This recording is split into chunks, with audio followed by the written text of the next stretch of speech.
சக்தி matric மேல்நிலைப் பள்ளி மாணவி ஸ்ரீமதி 600க்கு 589 மதிப்பெண்கள் பெற்று மாவட்ட அளவில் முதலிடம் பெற்று சாதனை. சக்தி மெட்ரிக் மேல்நிலைப் பள்ளி காணியாமூர், சின்னசேலம், கள்ளக்குறிச்சி சேர்க்கைக்கு வரவேற்கிறோம்.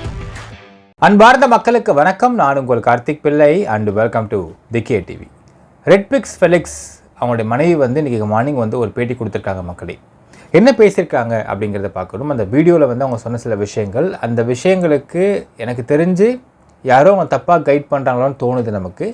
ஸோ அவங்க கேட்ட சில சந்தேகத்தை நிவர்த்தி பண்ண வேண்டிய சில பதில்கள் எல்லாத்தையும் டீட்டெயில்டாக பார்க்க போகிறோம் இந்த பதிவில்.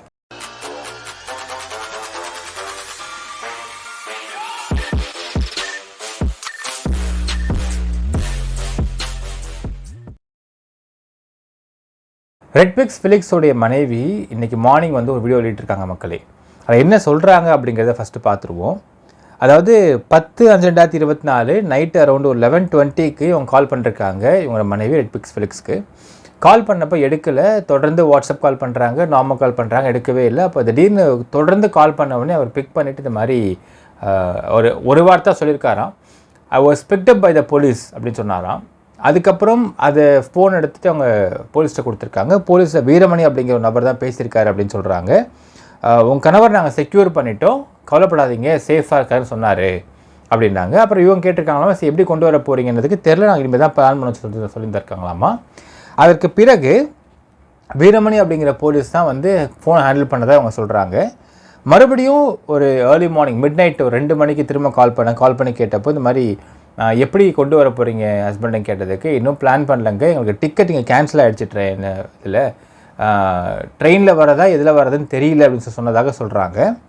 அப்புறம் திருப்பியும் மார்னிங் 9:30 கால் பண்ணியிருக்காங்க. கால் பண்ணி கேட்டதுக்கு டிக்கெட்ஸ் இன்னும் கிடைக்கலங்க, லுக்கிங் ஃபார் டிக்கெட்ஸ், என்ன பண்ணுறதுன்னு தெரில, நாங்கள் பார்த்துட்டு லெட்டினோ சொல்லிட்டாங்கன்னு சொல்கிறாங்க. அதற்கு பிறகு 2 மணிக்கு கால் பண்ணியிருக்காங்க, 4 மணிக்கு கால் பண்ணால் ஒரு ரிங்கில் போன கட் பண்ணிடுறாராம், அவர் எடுத்து பேசுகிறது இல்லை அப்படிங்கிற மாதிரி ஒரு தகவல் சொன்னதாக சொல்கிறாங்க. ஸோ அவங்க இந்த வீடியோவை பேசிக்கிட்டு இருந்தப்போ மணி 10:30 on 11/5/2024. இது வரைக்கும் என் புருஷன் என்ன ஆச்சுன்ற இன்டிமேஷன் வரல. நாங்கள் ஃபஸ்ட்டு காலே கேட்டேன், இந்த மாதிரி முதல் டைம் கால் பண்ணி எப்போ கால் பண்ணப்போ எங்கே கொண்டு வர போகிறீங்க கேட்டதுக்கு நாங்கள் ட்ரிச்சாப்பள்ளி கூட்டு போயிடுவோம்னு சொன்னாங்க அப்படின்னு சொல்லியிருக்காங்க அவங்களுடைய மனைவி. ரைட், இப்போ என்ன சொல்கிறாங்கன்னா 2 விஷயம் சொல்கிறாங்க மக்களே. அதில் 2 விஷயத்தில் ஃபஸ்ட்டு விஷயம் என்ன சொல்கிறாங்கன்னா, சவுக்கு சங்கரை காயப்பட்ட மாதிரியே என்னுடைய ஹஸ்பண்டையும் அவங்க ஏதாவது பண்ணுருவாங்களோன்ற பயம் இருக்குது எனக்கு. ஏன்னா அவர் உடல் ரீதியாக ரொம்ப வீக்காக இருக்கார், அவர் ரொம்ப ஸ்ட்ராங்லாம் கிடையாதுன்னு சொல்லிட்டு அவங்க ஒரு விஷயத்தை முன்வைக்கிறாங்க. ஸோ ஏதாவது பண்ணுருவாங்களா அப்படிங்கிற பயமாக இருக்குது அப்படின்னு சொல்கிறாங்க. ஆக்சுவலாக இந்த விஷயம் கேட்குறப்போ நமக்கு சரி, முதல் டைம் ரிமாண்ட் ஆக போகிற ரெட்பிக்ஸ் ஃபெலிக்ஸுக்கு என்ன நடக்கும்னு தெரியாமல் இருக்கலாம், மனைவிக்கும் தெரியாமல் இருக்கலாம். ஆனால் இவங்களுக்கு யார் கைட் பண்ணுறாங்க அப்படிங்கிறது புரியல. ஆனால் வக்கீலுக்கு கண்டிப்பாக தெரியும். என்னென்னு பார்த்தால் இந்த வீடியோ அவங்க மனைவி பார்க்கறதுக்கு வாய்ப்பு இருக்கிறது, பார்த்து அவங்க தெரிஞ்சுக்கிட்டோம். there is something called transit warrant. என்ன அர்த்தம் அப்படின்னு பார்த்தால், இப்போது தமிழ்நாட்டில் ரெட்பிக்ஸ் ஃபெலிக்ஸ் மேலே ஒரு வழக்கு இருக்கிறது. இப்போ இந்த வழக்குக்காக அவரை தேடி போகிறப்போ டெல்லியில் போய் பிடிக்கிறாங்க. டெல்லியில் போய் பிடிக்கிறப்போ அது வேறு ஸ்டேட், இது வேறு ஸ்டேட். அப்போது டெல்லியில் போயிட்டு, உதாரணத்துக்கு சொல்கிறேன், டெல்லியில் போயிட்டு இந்த மாதிரி ஒரு அக்யூஸ்டை போய் பிடிக்கிறாங்கனால் அவங்க எந்த ஏரியாவில் இருக்கிறாங்க அப்படிங்கிறது தெரிஞ்சு அவங்க ட்ராக் பண்ணிட்டாங்கன்னா அந்த ஏரியா போலீஸ் ஸ்டேஷன் தான் ஃபஸ்ட்டு போவாங்க. ஃபஸ்ட்டு போயிட்டு இந்த மாதிரி ஒருத்தர் இங்கே அக்யூஸ்ட் இங்கே இருக்கிறாரு, நாங்கள் பிடிச்சிட்டு போகணும்னு சொன்னோடனே அந்த போலீஸில் இருக்கிற 2 பேர் கண்டிப்பாக கூட வருவார்கள். ஏன்னால் அவங்க தான் மிக முக்கியமான சாட்சியாக இருப்பார்கள். எங்கே இருக்காங்க, எந்த இடத்துலன்னு கூட்டு போகிறதுக்கு அவங்க மிக முக்கியமான சாட்சியாக இருப்பார்கள். அவங்கள கூட்டிக்கிட்டு போய் தான் இவங்க அந்த அக்யூஸ்ட்டை கேப்சர் பண்ணுவாங்க. ஸோ கேப்சர் பண்ண உடனே அவங்க என்ன பண்ணுவாங்க, இவர் ஃபஸ்ட்டு போய் கையை எப்படி பிடிக்கணும். ஆக்சுவலாக அரெஸ்ட்னா என்ன சொல்லுவாங்கன்னு பார்த்தா கையை எப்படி பிடிக்கணும், அது ஹோல்டிங் த அக்யூஸ்ட், ஹோல்ட் பண்ணிட்டு உங்களை நாங்கள் அரெஸ்ட் பண்ணிட்டோம் அப்படின்னு சொல்லணும். ஸோ இதை அவங்க செஞ்சுருப்பாங்க. இது ஃபார்முலா எப்படி கிரிக்கெட்டில் 2 பக்கம் விக்கெட் ரன்ஸ் ஓடுறப்போ ஓடி கிராஸ் பண்ண பத்தாது, பேட் அங்கே வைக்கணும்னு சொல்லுவாங்க பாருங்கள். அந்த மாதிரி கையை அங்கே பிடிச்சி அதை போலீஸ் சொல்லுவாங்க, எப்போவுமே அரெஸ்ட் பண்ணுறோம் அப்படின்னு சொல்லுவாங்க. சொன்னதுக்கு பிறகு அங்கேருந்து லோக்கல் மேஜிஸ்ட்ரேட் கோர்ட்டு கூட்டு போவாங்க. It can be night 1 o'clock 2 o'clock whatever.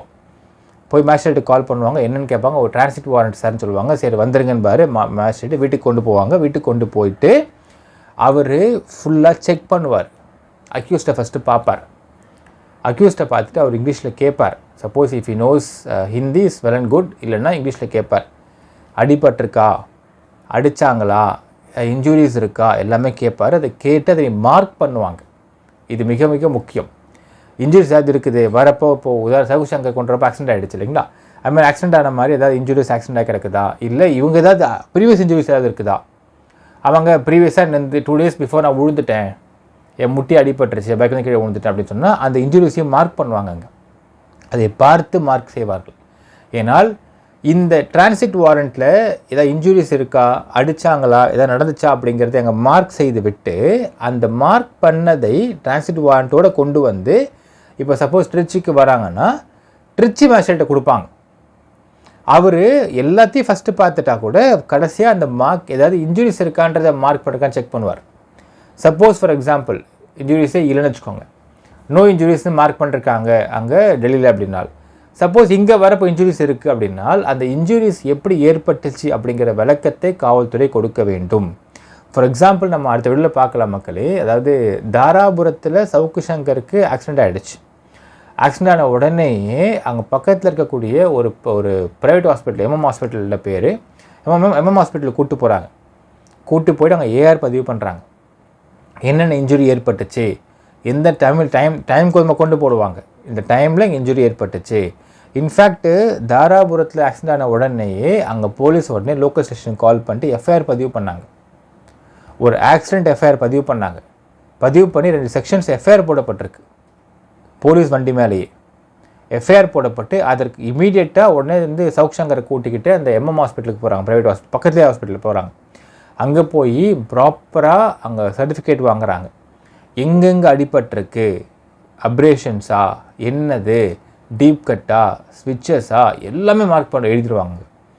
ஏன்னா அக்யூஸ்ட் கேஸ், போலீஸ் கேஸ் இது. ஸோ எல்லாம் மார்க் பண்ணி என்ன மருந்து கொடுக்கப்பட்டுச்சு, என்ன இன்ஜெக்ஷன் போடப்பட்டுச்சு எல்லாத்தையும் மார்க் பண்ணி தான் கொடுத்தார்கள். ஆக்சுவலாக அது எல்லாத்தையுமே சப்மிட் பண்ணியிருக்கிறாங்க டு த ஹானரபிள் ஹைகோர்ட். இதை பற்றி தனி வீடியோ பார்க்கலாம் மக்களே. ரைட். இப்போ அதே மாதிரி ரெட் பிக்ஸையும் உங்களுக்கு டிரான்சிட் வாரண்ட்டில் மார்க் பண்ணுவாங்க. எல்லாத்தையும் இன்ஜுரிஸ்லாம் மார்க் இருந்தால் மார்க் பண்ணுவாங்க. அதையே இங்கே வந்து திருச்சியில் கொடுக்குறப்போ டிரான்சிட் வாரண்ட்டை பார்ப்பார் மேஜிஸ்ட்ரேட்டு. அதை பார்த்து இந்தந்த இன்ஜுரிஸ்லாம் இல்லைன்னு அப்போ போட்டு இப்போ இன்ஜுரிஸ் ஆகியிருக்கே என்ன ஆச்சுன்னு கேட்பார். ஸோ நீங்கள் நினைக்கிற மாதிரி உங்கள் கணவரை வந்து போலீஸ் அடிச்சிருவாங்க, துன்புறுத்திடுவாங்க, சித்திரவதைப்படுத்திடுவாங்க அப்படின்னு நீங்கள் மேபி உங்கள்கிட்ட தப்பாக சொல்லியிருக்கலாம். அதெல்லாம் வந்து செய்யவே மாட்டார்கள் டிரான்சிட் வாரண்ட் கேசஸில். ஸோ இங்கேருந்து கூட்டிகிட்டு வந்து இதை மேஜிஸ்ட்ரேட் கோர்ட்டில் அதை காமிச்சு இன்ஜுரி சப்போஸ் புதுசாக இருக்குதுன்றதை பார்த்துட்டாங்கன்னா அதுக்கு விளக்கம் கொடுக்க வேண்டிய பொறுப்பு காவல்துறையை சேர்ந்தது. 1.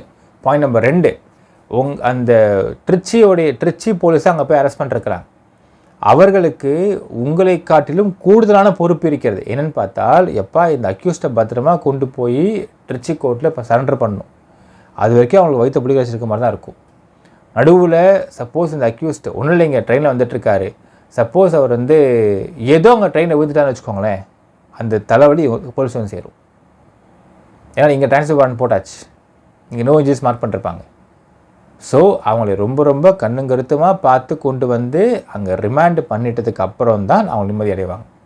ஸோ எந்த விதமான ஒரு இன்ஜுரிஸும், எந்த விதமான அடி, எந்த விதமான சித்திரவதை நடக்கிறதுக்கு வாய்ப்பு இல்லைன்றதை ஃபஸ்ட்டு இவங்க புரிந்து கொள்ள வேண்டும். அதான் சொல்கிறேன் மக்களே. 1, இவங்களுக்கு யாராவது தப்பான தகவலை கொடுத்து இப்படி பேச சொல்லியிருக்கணும். இல்லைன்னா டு கிரியேட் அஜிடேஷன் கூட சொல்லப்பட்டிருக்கலாம். என்ன அப்படிங்கிறதை அவங்க தான் சொல்லணும்.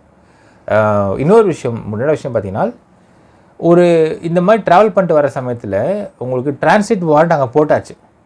அங்கே போட்டுட்டு ஒரு டைமும் ட்ரெயின் கிடைக்கல, நாங்கள் வந்துட்டுருக்கோம், வெயிட் பண்ணிட்டுருக்கோம் அப்படின்னு சொல்ல it is prolonging the explanation for the police. அந்த சமயத்தில் வந்து உங்கள் ஃபோனை எடுத்து பதில் சொல்லிட்டு இருக்கிறதுக்கு அவங்க டைம் இருக்காது. வந்தால் போதும் வந்துடுவாங்க. அது தொங்கிட்டு வராங்களோ இல்லை உக்காந்துட்டு வராங்களோ வந்தால் போதும் வந்துடுவாங்க. ஸோ வந்து இங்கே சரண்டர் பண்ணுற வரைக்கும் அவங்களுக்கு வந்து கஷ்டம்தான். அவங்களுக்கு வந்து எப்படியாச்சும் வந்து சரண்டர் பண்ணுற என்ன தான் இருந்துகிட்ருக்கோம் அவங்களுக்குன்றது தான் இங்கே ஒரு கூடுதல் பாயிண்ட். செகண்ட் பாயிண்ட்டு அவங்க சொன்னது வந்து எனக்கு ஓகே, இதை நான் வந்து எந்த விதமான காட்டத்தில் நான் பேசலை மக்களே, ஆனால் நம்ம ஃபேக்டை பேசி ஆகணும். செகண்ட் பாயிண்ட் அந்த அம்மா சொல்கிறாங்க, இந்த மாதிரி என்னுடைய 12th முடித்த பையன் இருக்கான், 12th முடித்த பையன் வந்து ஓன்னு அழுகுறான், I just want to see my டேடின்னு சொல்கிறான், அவன் ரொம்ப அழுதுகிட்டே இருக்கான், நான் கூட கூப்பிட்டேன் வாப்பா கேமரா நில்லுப்பான்னு சொல்லி நிற்க மாட்டேங்கிறான் அழுதுகிட்டே இருக்கான் அப்படின்னு சொல்லிட்டு ஒரு வார்த்தை சொல்கிறாங்க. ஜெர்மனியில் இருக்கக்கூடிய அவங்க பொண்ணு வந்து ரொம்ப அழுகுறாங்க. என்னாச்சு மம்மி என்னாச்சுன்னு கேட்டே இருக்காங்க. ஏன் அப்பா அரெஸ்ட் பண்ணிட்டாங்களா, என்ன பண்ணாங்க, எங்கே இருக்காங்க அப்பா சொல்லுங்க கேட்குறாங்க அப்படின்னு சொல்லிட்டு ஒரு வார்த்தை விட்டுருந்தாங்க மக்களே. அதாவது ஒரு குடும்பத்தில் அந்த நபர் அரெஸ்ட் ஆனதுமே அந்த குடும்பம் எப்படியெல்லாம் வருத்தப்படும் அப்படிங்கிறதை இப்போ கண்கூடாக ஃபிலிக்ஸ் மனைவி பார்க்குறாங்க. ரைட், இதை நான் ஏன் சொல்கிறேன்னா மக்களே, இதை நான் வந்து மறுபடியும் நான் வந்து இந்த ப்ரீவியஸ் விஷயத்தை பற்றி நான் பேசணும் சொல்ல வரல. ஆனால் ஒரு இங்கிலீஷில் பழமொழி சொல்லுவாங்க, what you sow you reap அப்படிம்பாங்க. நீ எதை விதைத்தையோ அதை அறுவடை பண்ண முடியும். இந்த மாதிரி பல விஷயங்களை சவுக்கு சங்கரும் ஃபிலிக்ஸும் சேர்ந்து விதைச்சிட்டாங்க ஆரம்பத்தில். லெட்ஸ் டேக் ஃபார் எக்ஸாம்பிள், சின்ன எக்ஸாம்பிள் சொல்லலாம். இந்த இதில் எடுத்துக்கலாம், இந்த கேஸில் எடுத்துக்கலாம், கேஸ் போடப்பட்டதை வச்சு எடுத்துக்கலாம். அருண் ஐபிஎஸ் ஏடிஜிபி அவர் வந்து கீழே இருக்கக்கூடிய எல்லா எஸ்ஐ பெண் போலீஸில் லவ் பண்ண ஏன் லவ் பண்ணுறாங்க அப்படி கேட்குறாங்க. அப்போ ஃபிலிக்ஸ் சொல்கிறாரு, எதுக்கு அழகை பார்த்தா அப்படிங்கிறார். இவர் சொல்கிறார், இல்லை உன் பொசிஷனை பார்த்தா அப்படின்னு சொல்கிறாரு. ஸோ இதை வந்து ஒரு திரு அருண்குமார் ஐபிஎஸ் அவர்களுடைய மனைவி பார்த்தா எப்படி இருக்கும்? அவர் வந்து எனக்கு தெரிஞ்சு ஒரு ஐபிஎஸ் பாஸ் பண்ணிட்டு 30 வருஷம் கழிச்சா ஏடிஜிபி ஆக முடியும். அப்போது அவருக்குமே 30 வருஷம் கழிச்சுன்னா குறைஞ்சபட்சம் ஒரு 20, 23, 22, 23 வயசில் ஒரு பையனோ பொண்ணோ கண்டிப்பாக இருக்கும். அவங்க பிள்ளைங்க பார்த்தா எப்படி இருக்கும் அந்த வார்த்தைகளை பார்க்கும் பொழுது? இப்போ இந்த வார்த்தை பார்த்தோன்னே அருண் ஐபிஎஸோடைய மனைவி எங்கேயாச்சும் கடத்தல போகிறோம்னு வச்சுக்கோங்களேன். கடத்தலுக்கு போகிறப்போ எல்லாருக்கும் தெரிஞ்சிருக்கும், இவர் தான் வந்து இவங்க ஹஸ்பண்ட் தான் அருண், பெரிய ஐபிஎஸ் ஆஃபீஸர்னு தெரிஞ்சிருக்கும். அப்போது கடத்தூரில் போகிறப்போ 10 பேர் வந்து துக்கம் விசாரிப்பேன், என்ன அவங்களை பற்றி உங்கள் ஹஸ்பண்ட் பற்றி தப்பாக இதை போட்டிருக்காங்க அப்படின்பா. அதில் 10 பேரில் எல்லாருக்கும் அவங்க சொன்னாலுமே இல்லைங்க தப்பாக போடுறாங்க, விஷயமே தெரியாமல் போடுறாங்க அப்படின்னு சொன்னால் கூட 2 பேர் வந்து நம்புவான், 8 பேர் நம்ப மாட்டான். செஞ்சுருப்பாங்க, செய்யாமலா இருக்கும், தெரியாமலா சொல்லுவாங்க, நெருப்பு இல்லாமலா போக இந்த மாதிரி தேவையில்லா வார்த்தையை போட்டு பேசுவாங்க இல்லையா? அப்போது அவங்க காதுபடவோ இல்லை அவங்களுக்கு கேட்குற மாதிரியோ வந்து அவங்க மனைவி முன்னாடியோ குழந்தை முன்னாடியோ பேசுகிறப்போ அவங்களுக்கு எப்படி இருக்கும் அப்படிங்கிறதெல்லாம் உங்கள் கணவர் யோசிக்கவே இல்லை. எல்லாத்துக்கும் ஆமாஞ்சாமி போட்டு உட்காந்துருந்தார் அப்படிங்கிறது நீங்கள் ஃபஸ்ட்டு புரிஞ்சுக்கணும். அதாவது எப்போவுமே ஒரு விஷயம் சொல்லிக்கணும் மக்களே, என்னென்னால் a case can have only facts. நீங்கள் பாலிட்டிக்ஸை can keep your opinions, not on the cases. Arun IPS அவர்கள் அரெஸ்ட் பண்ணுறாரு யார், கார்த்திக் அப்படிங்கிற அந்த பையனை, சவுக்கு மில்ல ஒர்க் பண்ணுற பையனை அரெஸ்ட் பண்ணுறாரு. சும்மாவா அரெஸ்ட் பண்ணிட்டாரு? சும்மாவா அரெஸ்ட் பண்ண சொன்னார்? அவன் வேலை வாங்கித்தரேன்னு சொல்லிட்டு 1 லட்ச ரூபாய் காசை வாங்கியிருக்கான். இன்றைக்கி அவன் ட்வீட் போடுறான், நான் சவுக்கு மீடியா விட்டு வெளியேறி விட்டேன், நான் எனது வாழ்க்கையை பார்க்க போகிறேன் ட்வீட் போட்டிருக்கானோ ஒரு 3 நாள் முன்னாடி வெளியே வந்ததுக்கப்புறம். ஏன் அந்த ட்வீட் அவன் போடணும்? அவன் தப்பே பண்ணலப்பா, நியாயஸ்தன் நியாயவாதி அப்படின்னா இன்னும் வரைக்குமே சவுக்கு சங்கர் தரப்பில் இருந்து அவங்க வாயிலிருந்து அந்த கார்த்திக்ன்ற பையன் 1 லட்ச ரூபா காசு வாங்கலன்னு வாழ்ந்து வரவே இல்லை யார் வாயிலிருந்துமே. அவங்க சொல்கிறாங்க 3 லட்சம் கேட்டான்ல, 1 லட்சம் தான் கொடுத்துருக்குறேன், எப்படி 3 லட்சம் அவன் காசு வேலை வாங்கி தர முடியும்னு கேட்குறாங்க. அப்போது they accept that he has got money. அப்போ அந்த ஒரு வழக்குக்கு அவங்கள பதிவு பண்ணுறாங்க எஃப்ஐஆர் அப்படின்னால், அந்த வழக்கு பதிவு பண்ண சொல்கிறது ஏடிஜிபி அருண் அப்படின்னால், நீங்கள் அவர் பதிவு பண்ணார் அப்படிங்கிற அவர் கடமையை அவர் செஞ்சார் அப்படிங்கிற காரணத்துக்காக அபாண்டமாக ஒரு தேவையில்லாத கேவலமான அவதூறு தூக்கி அவர் மேலே சுமத்துறாரு உங்கள் ஹஸ்பண்டு அப்படிங்கிற பட்சத்தில் அவங்க குடும்பத்துக்கு அவங்க ஒய்ஃப் இருக்கும்ல, குழந்தைகள் இருக்கும்ல, அவங்க அழுதுருக்க மாட்டாங்களா? எவ்வளோ இடங்களில் போயிட்டு அவங்க குழந்தைங்க பெருமையாக பேசியிருக்கோம், என் அப்பா தான் வந்து அருண் ஐபிஎஸ்ன்னு பேசியிருக்கோம். அப்போ அந்த குழந்தைங்களுக்கு கொடுக்க ஃப்ரெண்ட்ஸ் என்ன பேசியிருப்பாங்க, என்னப்பா இந்த மாதிரி ஒரு விஷயம் வருது, இப்படி தான் அப்பா இருக்காரா உண்மையா அப்படின்னு கேட்டிருக்க மாட்டாங்க. அப்போ இந்த குழந்தைங்க எப்படி வந்திருக்கும், அதுங்க அழுதுருக்காதா அப்படிங்கிற கேள்வி இருக்கிறது.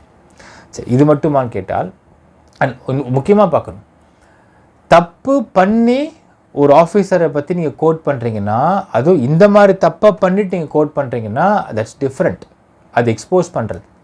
ஆனால் சவுக்கு சங்கர் ஆஃபீஸில் வேலை பார்த்துக்கிட்டு இருக்கிற ஒரு பையன் அவன் வந்து காசை வாங்கிட்டு ஊரை ஏமாற்றிருக்கிறான், அந்த கேஸை வந்து அவர் பதிவு பண்ணி எஃப்ஐஆர் போட்டு ரிமாண்ட் பண்ணுறாரு.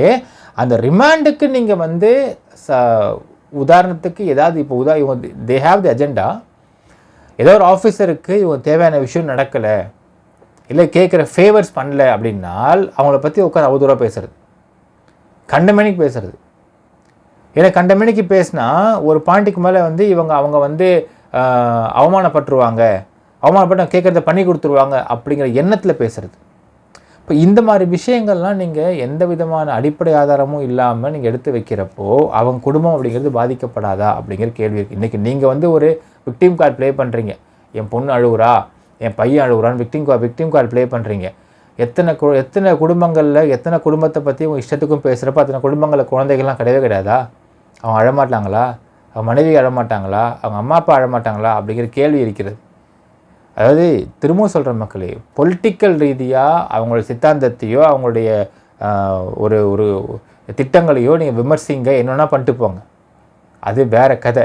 அதுலேயும் திட்டங்களை விமர்சிக்கலாம், நாட் அந்த பர்டிகுலர் பர்சன். திட்டங்களை விமர்சிக்கிறதுன்றது வேறு, அப்படி தான் பண்ணுவாங்கன்ட்டு போயிடுவாங்க அவங்க.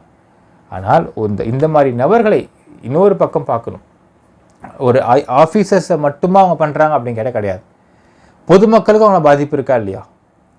உதாரணத்துக்கு சொல்லப்போனால் லெட்ஸ் டேக் எம்எல்ஏ மருமகள் கேஸ். இன்றைக்கி 12th படிச்சுக்கிட்டு இருக்கக்கூடிய உங்கள் பையன் அழுகுறாரு, மாஸ்டர்ஸ் பண்ணக்கூடிய உங்கள் பொண்ணு அழுகுறாங்க, நீங்கள் வெளியே வந்து பேசுகிறீங்களே. எம்எல்ஏ மருமகள் கேஸில் இவங்க எம்எல்ஏ மருமகளும் எம்எல்ஏ மகனும் தப்பே பண்ணாமல் இவங்களே ரிமாண்ட் பண்ணுவதற்கு மிக மூல காரணம் யார் தெரியுமா? உங்கள் கணவர் தான். ரெட்பிக்ஸ் ஃபிலிக்ஸ் தான் அந்த கதிர்ன்ற எச்சபுகை கூட்டு உட்கார வச்சுக்கிட்டு உட்காந்து ஆற்றுன்னு ஆற்றுறாங்க 2 பேரும். அந்த கதையெல்லாம் வந்து லூஸு கூட நம்பாது. நீதானே கேட்டு பாருங்க, அந்த கதையை உட்காந்து கேட்டு பார்த்தீங்களே, சொல்லுங்கள். நீங்கள் அந்த குழந்தைய பெற்றுருக்கிறீங்க, குழந்தை அந்த கதையை கேட்டு சொல்லுங்கள், நீங்கள் நம்புறீங்களான்னு சொல்லுங்கள். நீங்களே லூஸு கூட அந்த குழந்தைய கதையெல்லாம் நம்பாது. அப்படிப்பட்ட கதையெல்லாம் எடுத்து விட்டு இந்த பிரச்சனையை ஃப்ளேர் அப் பண்ணி, ஏன்னா just because MLA is DMK, just because MLA DMK, MLA கிட்டேருந்து கேஸை போட்டால் பெரிய பணம் வசூல் பண்ணலாம். இதோடைய கோர் அஜெண்டா நீங்கள் பார்த்தீங்கன்னா அவ்வளோ அருவறுப்பாக இருக்கும். நீங்கள் நினைக்கலாம், I am talking to Redpix Felix's மனைவி, ஒய்ஃப், நீங்கள் போட்டிருக்கக்கூடிய உங்களுடைய உடை, உங்களுடைய ஆடம்பரம், உங்கள் பொண்ணு படிக்கக்கூடிய ஜெர்மனி படிப்பு, இது எல்லாமே நேர்மையான முறையில் மட்டும்தான் சம்பாதிச்சு வந்ததா அப்படிங்கிறது சந்தேகமாக தான் இருக்கிறது எனக்கு எல்லாருக்குமே. ஏன்னா அப்படி கிடையாது. நேர்மையான முறையில் நேர்மையான விதத்தில் தான் நீங்கள் உங்கள் ஆடம்பர வாழ்க்கையை வாழ்ந்துக்கிட்டு இருக்கீங்களா அப்படிங்கிற கேள்வி உங்களுக்கு கண்டிப்பாக தெரியும். ஒரு மனைவியாக அவன் கண்டிப்பாக தெரியும். வாய்ப்பே இல்லை. எப்படியெல்லாம் பணம் வருது, யாராக்கிட்டலாம் பணம் வருது, அண்ட் இப்படிலாம் பணம் வாங்குறதுக்கு இவர் எப்படிலாம் பேசுகிறாரு அவர் சேனலில் அப்படிங்கிறத அவங்களுக்கு கண்டிப்பாக தெரியும்.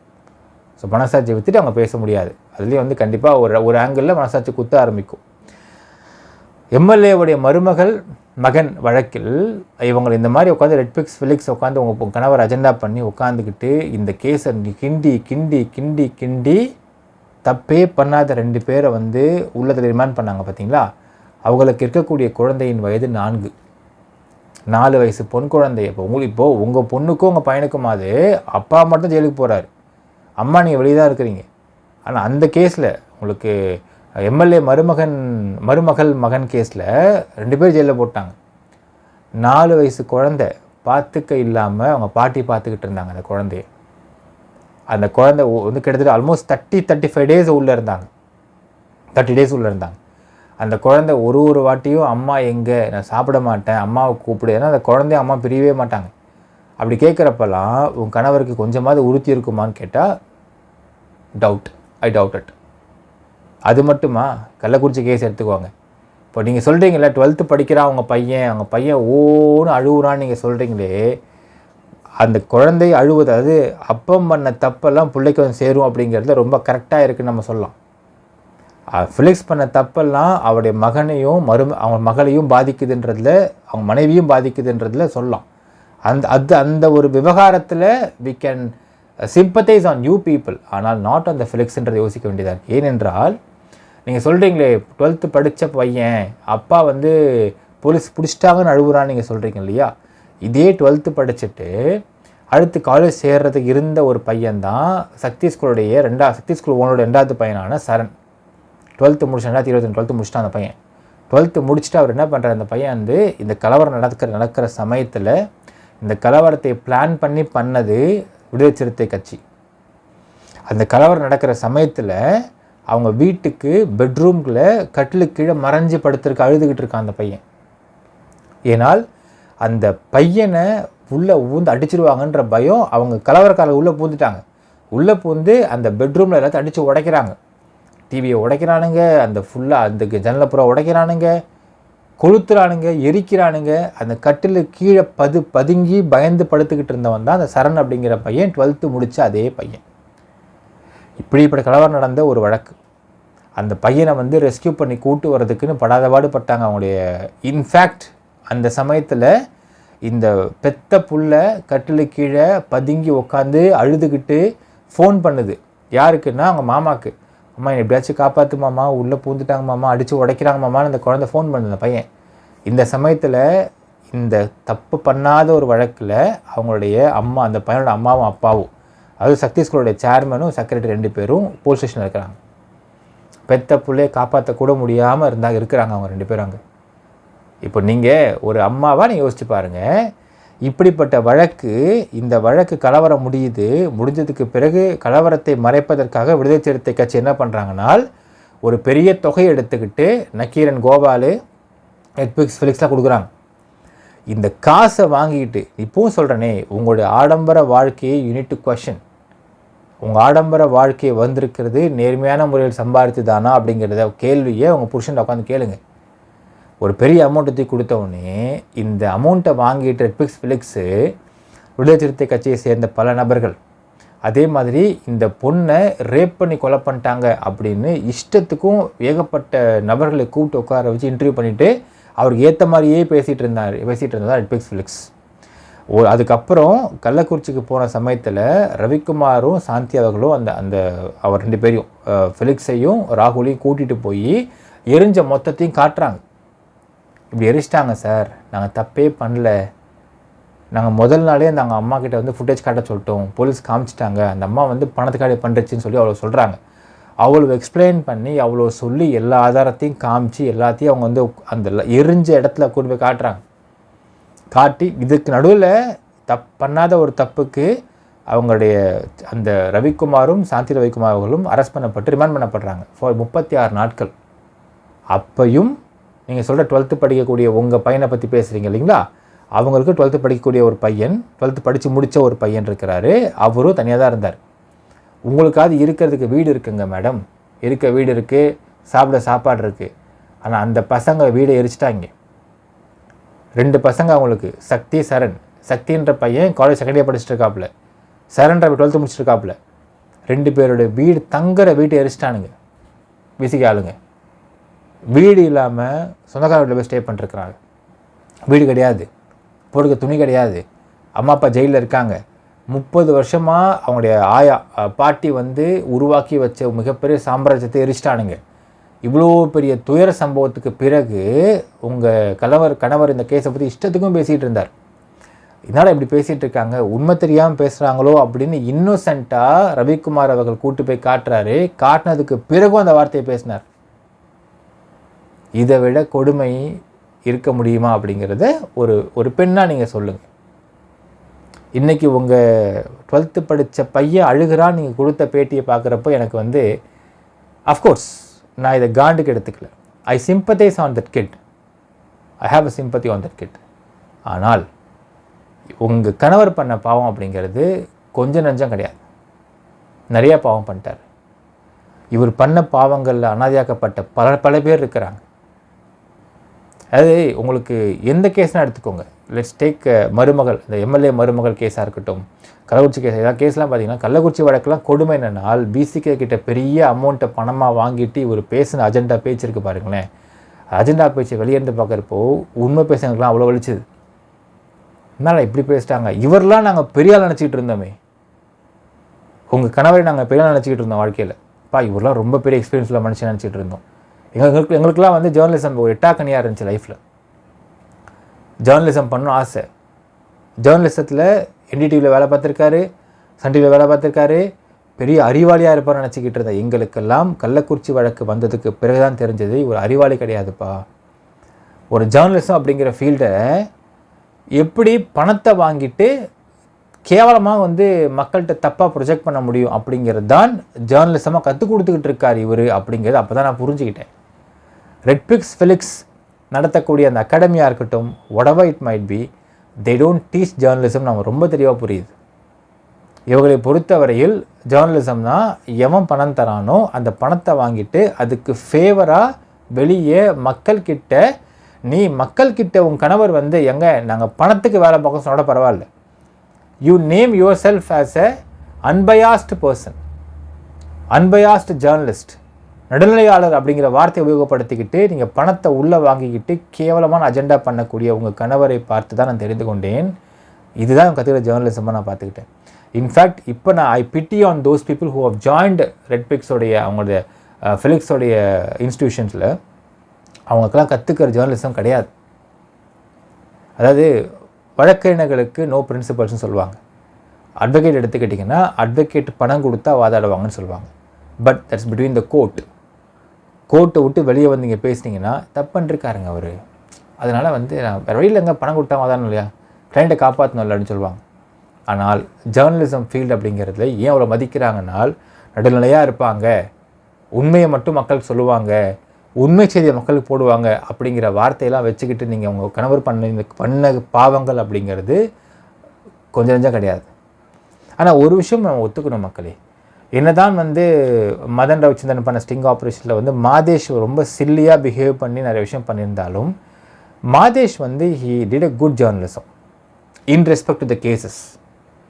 ஃபிலிக்ஸ் மாதிரி கேவலமாக கேசஸில் பணத்தை வாங்கிட்டு தப்பான ஜேர்னலிசம் பண்ணல மாதேஷ் வந்து any cases if you take, உண்மையாக அப்ரிஷியேட் பண்ணோம் மாதேஷை.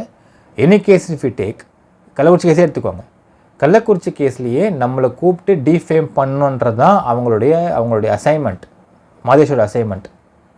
அதுக்கு பணம் கொடுத்து பண்ண வச்சது யார் அப்படின்னு பார்த்தால் வேறு யாருமே இல்லை, நக்கீரன் பிரகாஷ் என்ற ஃப்ராடு. இதனால் மாதேஷ் அவர்களுக்கு ஏகப்பட்ட ப்ரெஷர். என்னை கூப்பிட்டு இன்டர்வியூ எடுக்கிறாரு, இன்டர்வியூவில் என்னை பேச வைக்கிறார். நீங்கள் பேசுங்க கார்த்திக்னு என்னை பேச வைக்கிறார். ஃபுல்லாக நான் பேசுகிறேன், பட் எங்கேயுமே அவர் கேள்வி தான் கேட்குறாரு.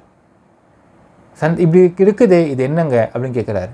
டிஃபேம் பண்ணல அவர். பொலிட்டிக்கலாக டிஃபேமேஷன் இருக்கலாம், பட் கேசஸில் அப்படிங்கிற இடத்துல அவர் டிஃபேம் பண்ணல. அதனால் பொதுமக்களுக்கு ஆபத்து விளைவிக்கல அவர்.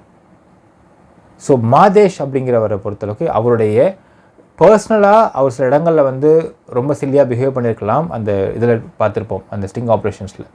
ஆனால் ஆஸ் அன் ஆங்கராக ஐ லவ் மாதேஷ். உண்மையாலுமே அவருக்கு வயசை கம்பேர் பண்ணுறப்போ ரெட்பிக்ஸ் ஃபிலிக்ஸ்லாம் வயசு எவ்வளவோ இருக்கிறது. ஆனால் அவர் பண்ணுறதெல்லாம் வந்து ஒரு ஜேர்னலிசம் கிடையாது.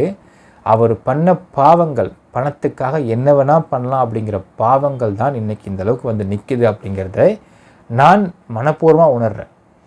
மேபி அவங்க மனைவி வந்து இதை வருத்தப்பட்டாலும் உண்மை இதுதான். தப்பு பண்ணால் அந்த தப்பை சுட்டிக்காமல் ஜேர்னலிசம் பண்ணுறது இருக்குல்லைங்க, அதுக்கு பேர் ஜேர்னலிசம்.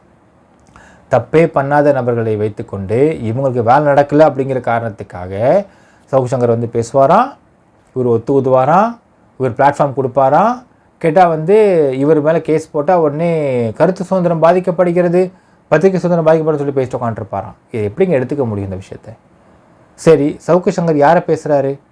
தப்பான நபரையாக பேசுகிறாரு? தப்பான நபர் தான் பேசிகிட்டு இருக்காரு. இப்போ தப்பானாத நபருக்கு நீங்கள் இந்த அளவுக்கு முட்டு கொடுத்து பேசிகிட்டு இருக்கிற ஃபிலிக்ஸ் ஜெயலலிதா எப்படி நீங்கள் வந்து நிரபராதி சொல்ல முடியும்? அண்ட் ஏகப்பட்ட வழக்குகளில் இந்த மாதிரி அஜெண்டா பண்ணதுனால எத்தனை பேர் பாதிக்கப்பட்டிருக்காங்கன்ற யோசித்து பார்க்கணும் இல்லையா?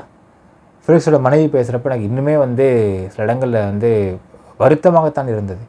என்னோடய குழந்தைகள்லாம் அழுகுறாங்க, அப்பாவுக்கு என்னாச்சும் அழுகுறாங்க அப்படின்னு சொல்கிறீங்க இல்லையா? இந்த ஆஸ்பெக்ட் அப்படியே வந்து you fix it with MLA மருமகன் கேஸ் அண்ட் கள்ளக்குறிச்சி கேஸ். அந்த பசங்களாம் 4 வயசு குழந்தை என்னங்க பாவம் பண்ணுச்சு? இல்லை இவங்க தான் என்ன தப்பு பண்ணாங்க? அந்த எம்எல்ஏ மருமகளும் மகனும் அந்த மெய்டை வந்து அப்படி பார்த்துக்கிட்டாங்க. ஆனால் அதுக்கு கிடைச்ச பரிசுன்றது SC/ST ஆக்ட்.